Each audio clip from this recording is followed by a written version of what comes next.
All right, so today I wanted to talk about a pretty simple concept, but it's one that most people don't seem to understand.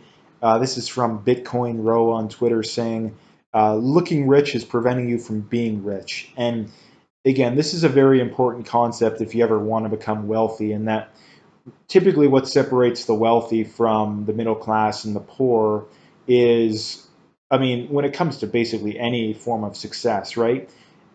Typically it's the people with the highest time preference are the ones that become the most successful. And what do I mean by that? The people, or in a kind of a similar comparison, is the people that are the most patient will be the ones that become the most wealthy or the best at basically anything, because they're the ones that are willing to put the most time into anything, right? And what do I mean by that? I mean, if you look at younger people, but basically everyone, but younger people, people care more about looking wealthy than actually being wealthy, right? I mean, people will finance a fancy car even though they can barely afford it. But on the flip side, if you took that money that you're using to finance the car and continue to drive your older vehicle, give it 20, 30 years, you could buy 10 of those cars, right? Now, again, obviously, it's just an example, right? The problem is people would rather look wealthy and not actually be wealthy than and again, the reason I say this is that the amount of people who make six figures but still are living paycheck to paycheck is kind of, I think it's like 30 or 40% of people making six figures still live paycheck to paycheck. And again, the lower you get, the higher it is, right? I mean, the amount of people making 50, 60K, but they want to drive a Mercedes is, I mean, there's tons of these kind of people, right? Um, and again, if you talk to anyone who works at these dealerships, they'll tell you that, right? And again, the other thing I want to make clear here too is that wanting nice things isn't necessarily the worst thing in the world, but there's a big difference between, um, again, actually being able to afford that stuff and, you know, going into debt or just scraping by to afford these kind of things. And again, another concept that kind of separates the wealthy from the poor is that, well, the main one, to be quite honest, is that the wealthy typically understand debt. Again, in that smart people use debts to make themselves money, and poor people use debt to lose money, right? And what do I mean by that? Again, they max out their credit cards. Like I say, they finance a car that maybe they can find a way to afford it if they have like a if they finance it over 8 years with like a 10% interest rate or something crazy like that. Again, the wealthy will, and again, like a lot of people say, this is another thing that I think is stupid.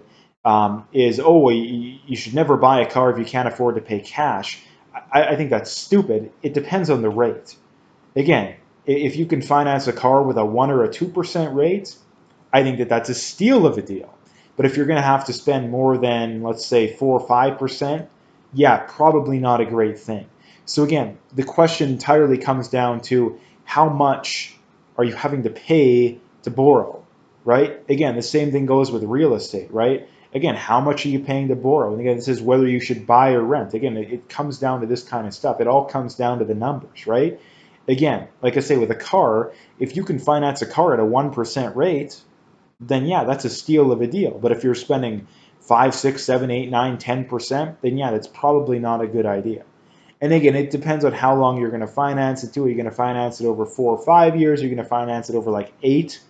Again, those are other things that go into play. But again, the fundament, I think the biggest mistake young people make, I guess the main point I want to get home here is that the biggest mistake young people make, and what I wish I would have did sooner, is spend the first, unless you know 100% for sure you want to go to college or you want to do this or you want to do that. And again, most people aren't exactly sure what they want to do. I think the biggest mistake people make is not building a foundation, right? The first thing most people do is, I'm going to go into debt to get some degree that most people aren't even 100% sure they're going to use. And again, the majority of people with degrees, I believe, aren't even in the field. The field that they end up in isn't even relevant, right? So this is the problem: is that people just don't understand how to do this stuff. Like, people, they'll with a snap of a finger go $100,000 into debt for a degree, but they wouldn't think of investing even like $5,000 into crypto, specifically Bitcoin, or even in the market, which is way safer, right? Again, it doesn't make any sense, right? It doesn't make any sense. The I think that the best thing that people could do who aren't sure exactly what they want to do, if possible, from the period you're in your teens and your 20s, work, right? Work, save as much of that money as you possibly can, get it in the market, and then once you figure it out, then you do. Because when you get into the labor force, you kind of get a pretty good idea, at the very least, maybe not what you want to do exactly, but you get a good idea of what you don't want to do, right? That's arguably the most important thing.